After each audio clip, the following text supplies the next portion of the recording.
नमस्कार, hello and welcome to the official YouTube channel of Baurthakur IAS academy. आज 29 अप्रैल 2023 है, तो आज के दिन के मोस्ट इंपॉर्टेंट करंट अफेयर्स को हम इस सेशन में डिस्कस करने जा रहे हैं with some important questions and also map of the day, और साथ ही साथ हम फैक्ट्स को एक टेबल के फॉर्म में यहाँ पे देखेंगे। तो सेशन को एंड तक जरूर देखिएगा और आप इस सेशन के पीडीएफ को व्हाट्सएप ग्रुप से डाउनलोड कर सकते हैं। My name is Antara Bhuya. Let us discuss the today's current affairs. देखिए, आज 29 ऑफ अप्रैल है, तो आज के दिन को वर्ल्ड वेटरनरी डे के रूप में सेलिब्रेट किया जाता है। और यहाँ पे आज़ादी का अमृत महोत्सव को भी यहाँ पे मार्क करते हुए the department of animal husbandry and dairying in collaboration with Veterinary Council of India has celebrated the World Veterinary Day। इस साल का थीम क्या है? इस साल का थीम है promoting diversity, equity and inclusiveness in the veterinary profession.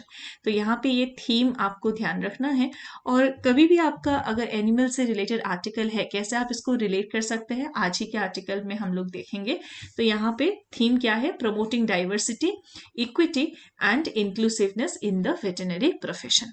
So let us move ahead. ये आपका स्नैपशॉट है 29 अप्रैल 2023 के द हिंदू न्यूज़पेपर का फ्रंट पेज का। ये आपका एक स्नैपशॉट हमने इंक्लूड किया है ताकि आपको पता चले कि यहाँ पे क्या है जो फ्रंट पेज में आया है। ठीक है, चलिए आगे बढ़ते हैं और देखते हैं आज के द हिंदू एडिटोरियल में से जो एडिटोरियल हमने लिया है यहाँ पे, वो है on women's reservation bill. So this is a very important article, और इसीलिए हम इसको यहाँ पे डिटेल में देखने जा रहे हैं। So this article is about women's reservation bill can not wait any longer, कि बहुत हो गया, अब इससे ज्यादा इंतजार और नहीं कर सकते हैं इस बिल को लेके।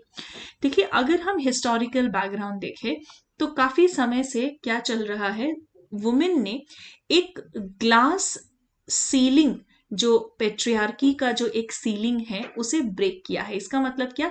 एक कांच का दीवार जैसा एक डिफरेंस जो आपका बना हुआ था सोसाइटी में, कि ये मेल का रिस्पॉन्सिबिलिटीज है और ये फीमेल का रोल है, तो इस ग्लास सीलिंग को ब्रेक करने में महिलाएं जो है वो सक्सेसफुल हुई है हर एक सेक्टर में, राइट।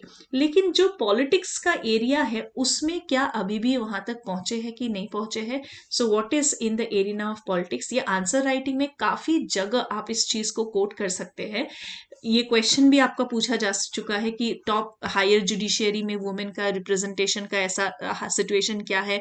फॉर दैट मैटर आपका लेजिस्लेटिव रिप्रेजेंटेशन में भी जो है 14% तक ही क्यों पहुंच पाए हैं पार्लियामेंट्री रिप्रेजेंटेशन में। तो ये सभी चीजों में आप इस डेटा को, इस आर्टिकल में से कंटेंट को यूज कर सकते हैं। ओके, तो देखिए, हिस्टोरिकली हमने जो है भले ही अभी काफी हम आगे पहुंच चुके हैं, और इंडिया में इंडिपेंडेंस के समय से ही जो है यूनिवर्सल एडल्ट फ्रेंचाइजी आपका रखा गया है। तो वी आर एवरीबडी वोट्स, यहाँ पे जो भी 18+ है, इसमें मेल फीमेल का कोई भी यहाँ पे बैरियर नहीं रखा है। बट स्टिल पॉलिटिकल पार्टिसिपेशन में हो गया, टॉप जुडिशरी में हो गया, there is still there is a visible और इनविजिबल एक सीलिंग अभी भी एग्जिस्ट करता है। तो अभी देखिए 75 ईयर्स हो गए हैं इंडिपेंडेंस का, और अभी भी parliament lakhs substantial representation from half the population. Obviously male female plus minus half है, राइट। लेकिन जो रिप्रेजेंटेशन है, the women holding just 14% of the seats in parliament, only 14% representation. चलो 50% नहीं, कुछ और 40-30 में तो आ जाते कम से कम, लेकिन नहीं, यहाँ पे देखिए आप रिप्रेजेंटेशन कितना है, 14% ऑफ द सीट्स। तो एक तरफ इक्वालिटी के डिबेट से, और दूसरी तरफ ये डेटा है, ये फैक्ट है जो आपको क्या कह रहा है कि पार्लियामेंट के अंदर कितने फीमेल्स है, 14% है। देख पा रहे हैं आप? तो 33% लोकल बॉडीज में भी रिप्रेजेंटेशन के बारे में बात किया गया है, लेकिन यहाँ पे आप देख पा रहे हैं कि पार्लियामेंट के अंदर जो है 14% सीट्स में ही सिर्फ वुमेन है। Okay, though we had a promising start, a regression after a promising start. तो एक क्रूशियल रोल रहा है इंडिया का, इंडिया में वुमेन का पार्टिसिपेशन यहाँ पे रहा है। इंडिपेंडेंस का जो आपका पूरा सफर है उसमें वुमेन पार्टिसिपेशन काफी रहा है, राइट। लेकिन फॉर एग्जाम्पल कॉन्स्टिट्यूएंट असेंबली में रहा है, we have the first female president भी इंडिया में ऑलरेडी है, काफी सारे स्टेट्स में चीफ मिनिस्टर भी वुमेन है। तो स्टार्टिंग तो अच्छा रहा, right? Not only after independence, but even in the pre-independence era also, women association in political representation और in freedom fighting के जो पूरे इस जर्नी में वुमेन का पार्टिसिपेशन रहा है. 1955 में अगर हम पहुंचते हैं, when a government appointed committee recommended that 10% of the seats in Lok Sabha and state legislative assembly should be reserved for women. तो तब कितना बोला जा रहा था? सिर्फ 10% का ही रिकमेंडेशन तब था कि 10% कम से कम महिलाओं के लिए रिजर्व रहना चाहिए. उसके बाद 1980s में क्या हुआ? The demand of women's representations gained momentum, कि हमें और ज्यादा जो है वुमेन रिप्रेजेंटेशन होना चाहिए, इसके लिए डिमांड को और ज्यादा जो है मोमेंटम मिला कि रिप्रेजेंटेशन होना चाहिए. उसी को आगे बढ़ाते हुए national perspective plan for women 1988 ने रेकमेंड किया कि 30% of seats in all elected bodies should be reserve for women, कि सभी इलेक्टेड बॉडीज में जो है 30% सीट्स वुमेन के लिए रिजर्व होना चाहिए. लेकिन देखिए, ये 30% रिजर्वेशन भी आपका national policy for empowerment of women which was adopted इन 2001. और उसके बाद 1993 में आया आपका पंचायती राज एक्ट, जिसके तहत, जिस अमेंडमेंट के तहत क्या हुआ कि 33%, ये अभी आपका है, ओके, तो इसको आपको स्पेसिफिकली ध्यान रखना है, 33% of all seats in local government bodies were for women. Okay, तो ये एक काफी सिग्निफिकेंट स्टेप रहा, और एज ऑफ नाउ आपका कितना है? 33% ही है. लेकिन जो आपका पार्लियामेंट के अंदर वुमेन का रिप्रेजेंटेशन है वो 14% है. ठीक है, तो इस तरीके से ये आगे बढ़ा. ओके, तो अभी क्या दिक्कत है, अभी क्या इशू है? अभी ये आपका ये डेटा ही अभी आपका इशू है कि इतना कम रिप्रेजेंटेशन क्यों है. A bill proposed to reserve 1/3 of the seat in the Lok Sabha, मतलब ये अभी आपका कितना हो जाए? 33%, and state legislative assembly for women. लेकिन क्या हुआ? इसको strong opposition मिला from some political parties and therefore it lapsed. But again it gained momentum in 2000s. Okay, तो ये आपका बहुत जरूरी पॉइंट है कि इसको भी अपोज किया गया, 1/3 को भी आपका अपोज किया गया, कि 1/3 वुमेन रिप्रेजेंटेशन को अपोज किया गया. सो 2010 में ये बिल आपका अप्रूव हुआ राज्यसभा के अंदर. और जब ये बिल आपका अप्रूव हुआ था तो सोनिया गांधी, सुषमा स्वराज, बृंदा करत from different political parties, they were holding hands, smiling and clicking picture, which was to show कि एक बहुत bigger cause है rather than individual party politics की नहीं हम तो oppose करेंगे etc. पर ये उससे ज्यादा, उससे important एक cause है कि जो है आपका रिजर्वेशन फॉर वुमेन, इस पर्टिकुलर केस में it is very important. Okay, तो कुछ एग्जाम्पल है क्या कि हम सिर्फ इंडिया में ही इसके बारे में बात कर रहे हैं, कि वर्ल्ड सिनेरियो में भी इसके कुछ एग्जाम्पल है? तो अगर पूरे विश्व में अगर देखा जाए तो वुमेन लीडर्स जो है वो आउट परफॉर्म कर रही है मेल काउंटर पार्ट्स के साथ, यानी कि वुमेन रिप्रेजेंटेशन पॉलिटिक्स के अंदर, हाई जुडिशरी के अंदर कम देखने को मिलता है. जो स्कैंडिनेवियन कंट्रीज है, वैसे डेवलपमेंट वाइज भी अच्छा, इकोनॉमी वाइज भी अच्छा, वहां पे इंप्लीमेंट हुआ है काफी हद तक कि पॉलिसीज और गवर्नेंस में जो है वुमेन का एक रिप्रेजेंटेशन काफी अच्छा है, और this has shown women empowerment as well. Okay, तो ये कहां से नजर आया? ये वुमेन रिप्रेजेंटेशन से नजर आया वहां पे. और कहते हैं ना कि एक सोसाइटी का सही आपको अगर आईना देखना है तो उस सोसाइटी के फीमेल को आप देखेंगे तो पता चलेगा. तो आप देखिए यहाँ पे स्कैंडिनेवियन कंट्रीज में वुमेन एम्पावरमेंट बहुत अच्छा है, और वुमेन का रिप्रेजेंटेशन पॉलिटिक्स में, पॉलिटिकल सिनेरियो में, और साथ ही साथ लीडरशिप में भी बहुत अच्छा है. ठीक है, so moreover countries led by women have shown what, good और bad, has shown best policies and governance practices. तो जहां पे वुमेन लीड कर रही है कंट्रीज को, वहां पे बहुत अच्छा एक इम्पैक्ट देखने को मिला है. Deep scars in Rwanda, a Central African nation, from genocide are being headed by predominantly a leadership that comprises women, and this has resulted in की सोशल रिफॉर्म्स. तो जहां पे आपका एक सोसाइटी, जहां पे जीनोसाइड तक देखने को मिला था, वहीं पे कुछ जगहों पे अभी क्या है, बहुत अच्छा डेवलपमेंट है जब से वुमेन लीडरशिप में आई है. एक एलिमेंट कॉम्पिटिशन का रहता है, तो that is also one side of it. साथ ही साथ जो नॉर्वे जैसे देश है, उन्होंने इंप्लीमेंट किया है कोटा सिस्टम 2003 से, and that required 40% of the seat on corporate boards to be occupied by women. और जैसे 40%, चलो 50%, आप 50% से ज्यादा रिजर्वेशन नहीं जा सकते हो, राइट? अगर इस पे नहीं जाना है तो एटलीस्ट 40% तक, see there are developed countries who are already implementing this. इससे क्या होगा, अगर सही में इक्वालिटी चाहिए then this will bring about at least 40% reservation.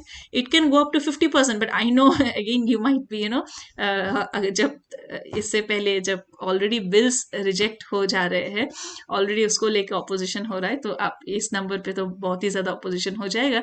So at least we can start with 33%, और यहाँ पे आप देख पा रहे हैं 40%। Okay, so now it is time for the women in India, the mother of democracy. India is the most populated democracy and the largest democracy in true sense, right? तो ये यहाँ पे जो है हम लोग क्या है, मदर ऑफ डेमोक्रेसी है to lead the nation. So we can start with this particular bill being implemented and that is going to be the true Amrit Kaal, right? तो यहाँ पे doctor B.R. Ambedkar was of the opinion that progress of a community can be measured by the degree of progress which women have achieved। आप कैसे एक society के, एक community के progress को कैसे आप देख सकते हो, कि आप वुमेन को देख लो तो फिर आप प्रोग्रेस को देख सकते हो। But we still lag far behind from this benchmark obviously, right? So equality cannot wait any longer and the time for change is now। Women have been waiting too long for their right to govern, and not just for themselves but for greater common good। भले आप किसी भी political party से हो, women leadership qualities जो है वो वैसे तो कहते हैं कि I read this in the book sapiens, most probably sapiens करके एक बुक है युवाल नोआ हरारी का। You can agree with the book, you can disagree, but you will definitely appreciate the different directions in which the book has the thought process within it। तो उसमें से एक process ये भी है कि वैसे तो आप कहते हो कि नहीं, महिला है जो घर में ऐसा जो कहीं पे भी वर्क प्लेस में हो, कहीं पे हो, बहुत ज्यादा बुद्धि लगाती है, बहुत ज्यादा दिमाग लगाती है। तो अगर ऐसा है तो फिर तो लीडरशिप में तो फिर वुमेन ही वुमेन होना चाहिए। If you are so much appreciating their skills and representation in that case, right? तो ये अपॉर्चुनिटी को डिनाइल नहीं करना चाहिए, इनजस्टिस नहीं करना चाहिए, एंड वी कैन एटलीस्ट 33% से 40% तक तो हम लोग जा ही सकते हैं। और आइडियल अगर देखा जाए तो समाज में अगर जेंडर ये इससे आगे क्यों नहीं बता रहे, क्योंकि सिर्फ दो ही जेंडर नहीं है, right? There are many other as well. Okay, so सभी लोग को जो है रिप्रेजेंटेशन चाहिए based on the population. Everybody needs representation. We can not leave behind anybody for that matter. Okay, a nation that still struggles to provide basic health care and education necessary for the dignified life of citizens must now let women take charge। okay? तो इससे क्या होगा कि अभी जो basic human capital हो गया, education हो गया, हेल्थ केयर हो गया, और फॉर एग्जाम्पल बाकी सभी चीजें, एम्प्लॉयमेंट वगैरह जो हो गया, तो ये कैसे डिग्निफाइड लाइफ के, right to life with personal liberty, fraternity assuring the dignity of the individual, preamble में जो आपका लिखा है, ये सभी चीजों में शायद से एक आपका बूस्ट मिल जाएगा with female leadership. Okay, so as India, wherever you can use words from the preamble, okay, you can write it in your answers as well। So as India strives to become a Vishwa Guru who must not overlook the pivotal, that means very important apex role of women can play in nation building and development. तो women का role क्या रहता है, nation building और development में भी रहता है, तो इसीलिए इस बिल को जरूर से पास करना चाहिए। इसको आप एक और चीज से कंक्लूड कर सकते हैं कि कहते हैं कि अगर आप एक मेल को पढ़ाते हो तो आप एक मेल को पढ़ाते हो, अगर आप एक वुमेन को एडुकेट करते हो तो आप एक पूरे फैमिली को एडुकेट करते हो। जहां पे फॉर एग्जाम्पल उसका शादी होगा, उस एक और फैमिली को आप एडुकेट करते हो, और फर्दर आप जेनरेशंस को एडुकेट करते हो। तो इट इज वेरी इंपॉर्टेंट। इसे तो कहते हैं बेटी बचाओ बेटी पढ़ाओ, इस तरीके से इनिशिएटिव इसीलिए हम लेके आ रहे हैं। ठीक है, so now let us proceed and move forward to the next article. आज हमने देखा है कि वर्ल्ड वेटरनरी डे के रूप में भी हम ऑर्गेनाइज करते हैं, मनाते हैं। तो यहाँ पे क्या है, गुवाहाटी के अंदर, ये आपका north east Assam based current affairs है। तो गुवाहाटी के अंदर भी क्या है, अभी भी round the clock veterinary centres का आपका दिक्कत है। तो animal lovers stress on need for round the clock vet centres. अगर आपको ही मान लीजिए कहीं शाम हो रही है, रात हो रही है, आपने एक जो है एनिमल को रास्ते में देखा कि उसको चोट लगी हुई है, आप उसको लेके जाना पड़ेगा आपको किसी प्राइवेट क्लिनिक पे आपको लेके जाना पड़ेगा, ढूंढ के लेके जाना पड़ेगा। फिर उसमें सारा फैसिलिटीज वेल इक्विप्ड है कि नहीं है, प्राइवेट क्लिनिक में एक्सरे वगैरह सब है कि नहीं है ट्रीटमेंट का, तो ये एक आपका इशू रहता है। तो एक इसमें आर्टिकल में एक पहले तो ये इंट्रोडक्शन में ये था कि एक पर्सन का कैट हर्ट हो गया तो उसके पास कोई ऑप्शन नहीं है। This is a real ground reality कि ये ऑप्शंस नहीं है। तो खानापाड़ा में जो वेटरनरी है, no doubt it is very good, but it is your a government centre, and ideally उसका एक टाइमिंग रहता है, और उसके बाद जो है जैसे ह्यूमन के लिए जो हॉस्पिटल्स रहते हैं वो उसके बाद भी खुला रहता है, पर यहाँ पे आपका डॉक्टर्स का अवेलेबिलिटी एज सच नहीं रहता है। तो at least doctor should stay after that shift wise करके, कि एटलीस्ट आपके जो है based on the necessity, based on the need, at least the need and the number of doctors should be there for emergency situation at least, right? इसके लिए several NGOs are there for such emergencies. पर फिर क्या रहता है, मैं अपना personal experience share कर रही हूँ। इन दिस एनजीओज ऑल्सो, दो सम ऑफ देम प्रोवाइड कि एम्बुलेंस भी हम भेजेंगे, लेके जाना सब कुछ करेंगे, but there is a high charge associated.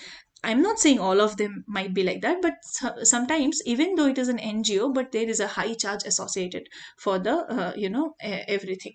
So that is another thing. तो इसके लिए क्या हो सकता है, probably there can be some government aiding in this particular case to help out, some public private partnership sort of a thing can be done probably. And obviously आप इसको भी डिजिटलाइज कर सकते हो। फॉर एग्जांपल ग्राउंड रियलिटी में अभी जैसे hospitals के लिए रेटिंग्स वगैरह आ गए हैं, तो इधर भी आप रेटिंग्स वगैरह ला सकते हो। जैसे स्कूल सिस्टम में आपने देखा कि किस तरीके से गुणोत्सव में हमने देखा है प्रीवियस क्लासेस में कि किस तरीके से स्कूल के रेटिंग्स के वजह से जो है पूरा एजुकेशन आपका इम्प्रूव हो रहा है। तो इसके अलावा क्या है, जो बेसिक अवेयरनेस है उसको इंक्रीज करना पड़ेगा, मासेस के अंदर बेसिक अवेयरनेस लेके आना पड़ेगा। फॉर एग्जांपल वैक्सीनेशन, आपने बहुत से लोगों को एक बहुत अच्छा इनिशिएटिव कि स्ट्रीट डॉग्स को अडॉप्ट करना, या फिर इंडियन ब्रीड्स को अडॉप्ट करना, या फिर शेल्टर होम्स से जो है डॉग घर पे लेके आना, ये आपने करते हुए देखा है। लेकिन आपने कितने बार उनको एक्चुअली एक साल में वैक्सीन देना होता है, पर कितने बार आपने ये चीज करते हुए देखा है कि हाँ ठीक है, मेरे घर पे मैंने जो है इंडियन ब्रीड को रखा है या फिर कहीं से अडॉप्ट करके लाके रखा है, पर वैक्सीनेशन नहीं दिया है, तो ये कितना समय लगता है, इतना अवेयरनेस क्यों नहीं है ना। फिर स्टेरिलाइजेशन, इसमें क्या होता है कि आपका जो again this can be debated by some of the animal lovers, but then इससे क्या होता है, आप जितने का टेक केयर कर पाओगे आप उतने ही जो है पपीज होने दोगे, या फिर उतने ही आप पॉपुलेशन को इंक्रीज करने दोगे, तो उस हिसाब से आप स्टेरिलाइजेशन करा सकते हो। ठीक है, इससे क्या रहेगा, जो आपका पॉपुलेशन ओवरलोड का एक रहता है कि स्ट्रीट्स पे काफी समय, वैसे असम में ये चीज काफी कम है, लेकिन दिल्ली के अंदर हमने देखा कि स्ट्रीट्स में अटैक करना या फिर लोगों का डेथ तक हो जाने का केसेस, तो इससे क्या रहेगा, उसमें भी कंट्रोल आपका एक कुछ हद तक रहता है। ठीक है, next is your ambulance services. तो एम्बुलेंस सर्विसेज भी इधर नहीं है, बहुत ही कम है फॉर पेट्स, तो इसको भी स्टार्ट किया जा सकता है। And definitely rehabilitation of the animal, काफी बार तो घर के पालतू डॉग्स को ही जो है एक एज के बाद किसी रीजन के वजह से लोग रास्ते पे छोड़ देते हैं, विच इज इनह्यूमन, राइट। तो ये सब चीजें के वजह से जो है प्रॉपर रिहेबिलिटेशन भी आपका जरूरी है। ठीक है, नेक्स्ट इमेज यू कैन सी, यहाँ पे जो आप देख पा रहे हैं कि सन के चारों तरफ एक आपका रिंग जैसा जो आपका बना हुआ है। So this is a phenomena जो कि आपका उत्तर प्रदेश के अंदर देखने को मिला है, and this is your son hello. ठीक है, संगम वाले रीजन में प्रयाग में ही आपका देखने को मिला है। So sun was encircled by a multi coloured ring, as you can see ये मल्टी कलर्ड रिंग सन के चारों तरफ ये एनसर्कल देखने को मिला है। Beautiful rainbow like ring around the sun, और यहाँ पे ये जो है this has attracted many people to, because rainbow देखा है, पर a circle in this particular form and a complete you can say sun halo, ये आपका एक रेयर फिनोमिना है। So sun halo is a perfect 22-degree rainbow ring formation around the sun caused due to dispersion of light. तो ये किसके वजह से होता है? ये डिस्पर्शन ऑफ लाइट के वजह से होता है। और कितने डिग्रीज पे होता है? 22 डिग्री पे ये आपका होता है in the case of sun rays. Okay, किसके थ्रू लाइट को पास करना पड़ेगा? Hexagonal ice crystals suspended in the atmosphere. तो तीन चीजें यहाँ पे ध्यान रखना है। नंबर 1, 22 डिग्री पे आपका ये फॉर्म होता है।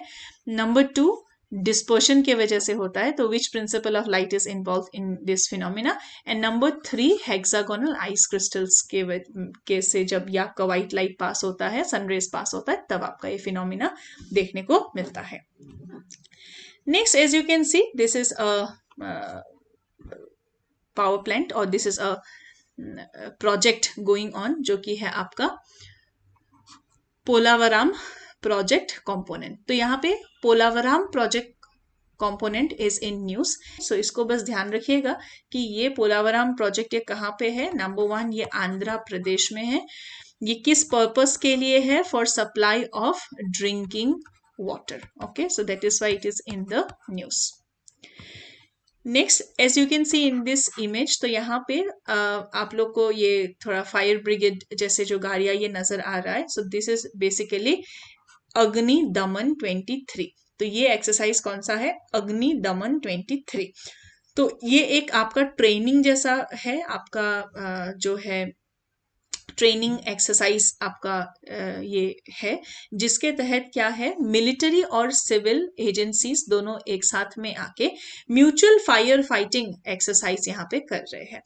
तो मिलिट्री और सिविल एक साथ आके जहाँ पे ये फायर फाइटिंग कर रहे हैं, इस एक्सरसाइज को कर रहे हैं, मतलब इट्स लाइक अ ड्रिल मोर और लेस। तो इसका नाम क्या है? अग्नि दमन 23। ओके, तो ये आज कंडक्ट किया गया। कहाँ पे? देहरादून के अंदर इसको कंडक्ट किया गया। Next, let us come to the important agencies under this. So, a total of 56 firefighting columns are there, including 32 from civil agencies like your NDRF, National Disaster Relief Force, state disaster relief force, और इस तरीके से आपके जो है महिंद्रा के vehicles आपने image में भी देखा, बजाज ऑटो इमेज में भी आपने देखा, टाटा मोटर्स आपने देखा। तो ये आपके सिविल एजेंसीज में से है, ठीक है। और आर्मी है आपका from the military agency. So basically ये ड्रिल्स एंड प्रोसीडियर है, including Swift response strategy against all types of fire. तो इसको एक रिहर्सल जैसा हम मान सकते हैं, कोऑर्डिनेट करके एक साथ करके सबने इसको किया है। और जहां पे अगर कहीं पे भी फायर वाला इंसिडेंट हो तो इसको स्विफ्टली किस तरीके से खत्म कर सकते हैं, इसके लिए है। एक्स अग्नि दमन 22 exercise, that is or you can say the drill or the practice, provided impetus and opportunity to the combatant manpower including center state agencies to perform coordinated fire fighting, कि एक साथ दोनों लोग मिलके किस तरीके से इस फायर फाइटिंग को मिनिमम टाइम में कंप्लीट कर सके और सेफली जिंदगी और जान बचा सके लोगों का। तो इसके लिए ये आपका इनिशिएटिव है। Okay, next you can see this is about your unified airport security. तो यूनिफाइड एयरपोर्ट सिक्योरिटी का क्या मतलब हुआ कि सभी एयरपोर्ट्स का जो सिक्योरिटी है उसको एक साथ मिला के कैसे एक इकट्ठा एक सिक्योरिटी का क्या किया जा सकता है। So this is your unified airport security. So this is similar to the transportation security administration in US. deliberations ongoing to form one agency for aviation security, customs and immigrations after PM gives his nod to the concept कि हाँ एक agency तो इसके लिए कर सकते हैं। इस कंसेप्ट को नोट देने के बाद, मतलब हाँ करने के बाद, इस के बारे में सोचा जा रहा है। So this is part of a larger plan for unified agency for land, air and sea. ये किसके जैसा है? यूएस के जैसा है। अभी हमारे पास जैसे हमने क्या किया, पहले क्या था, पूरा सेपरेट था, है ना, आर्मी नेवी और एयरफोर्स, लेकिन अभी क्या है, अभी CDS is also there. So similar to this your unified airport security is also being now, this is also under process. और ये आपका 37th रेजिंग डे जो है आपका, उसके bureau of civil aviation security के, तो उसके उसी प्रोसेस में इसके बारे में आपका डिस्कशन चला, ठीक है।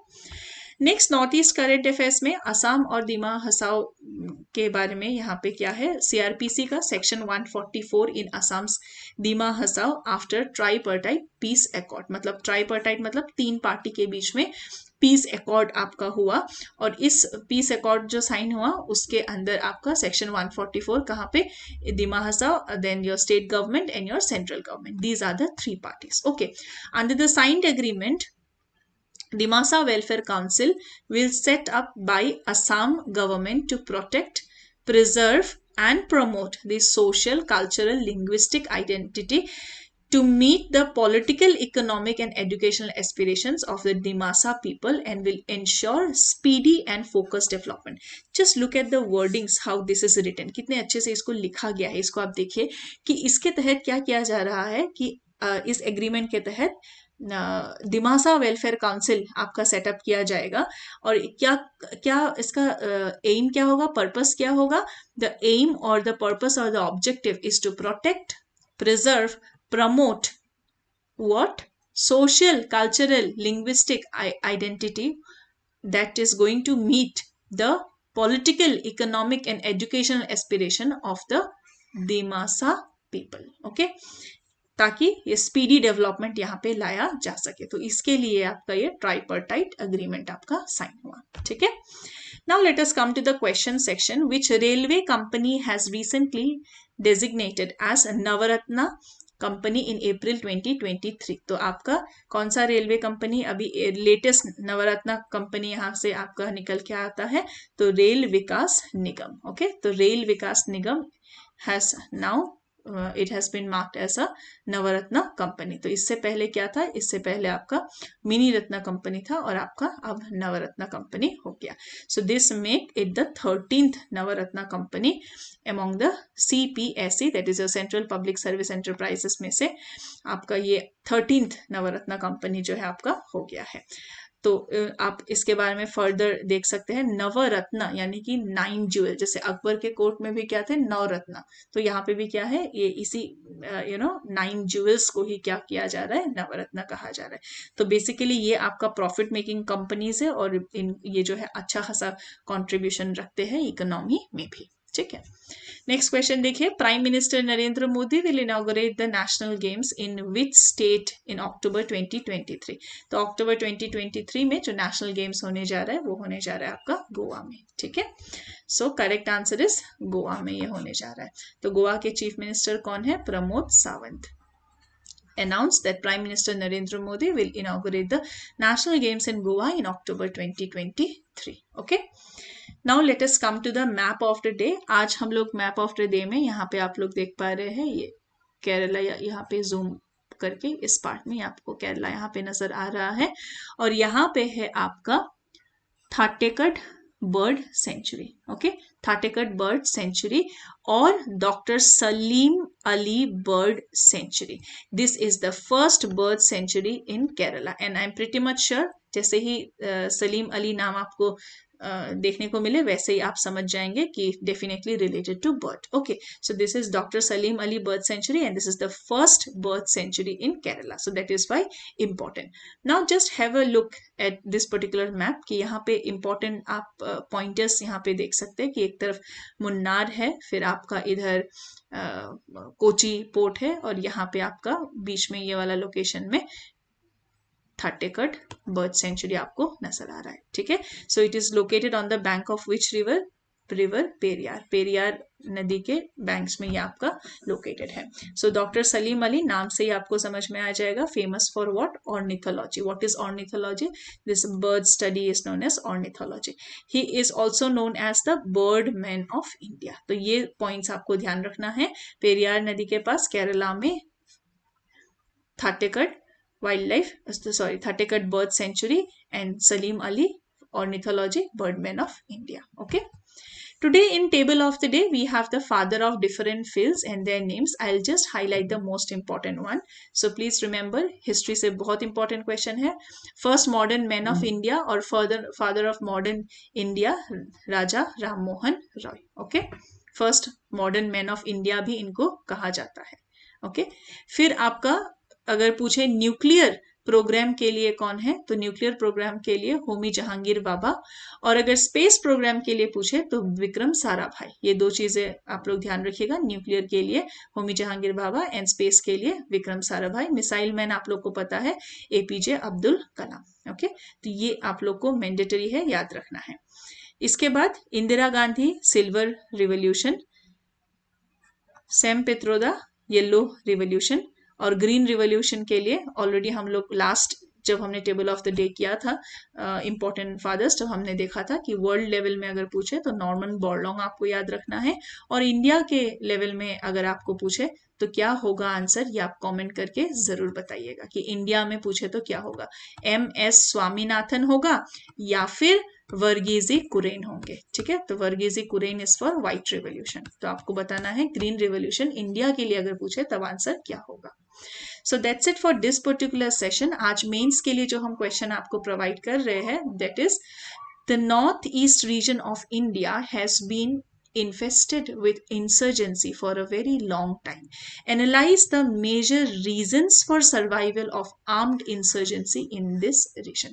तो आपको बताना है कि ये यूपीएससी 2017 में है और आपका एपीएससी मेंस में भी ये क्वेश्चन पूछा जा सकता है कि नॉर्थ ईस्ट इंडिया में काफी समय से इंसर्जेंसी जो है वो आपका देखने को मिल रहा है, इसके पीछे मेजर रीजंस क्या है, what are the major reasons कि this armed insurgency is still surviving, for the survival of the armed insurgency in the region. Okay, so please try and attempt this question, और आप यहाँ पे short में ही सही but कुछ एक answer आप अपने तरफ से एटलीस्ट इसके बारे में 2 लाइन कमेंट बॉक्स में जरूर लिखें. Okay, thank you everyone, take care, stay blessed and we will see you again in the next month. Take care, bye bye. तब तक आप इस मंथ के मोस्ट इंपॉर्टेंट करंट अफेयर्स को रिवाइज कर सकते हैं. Thank you.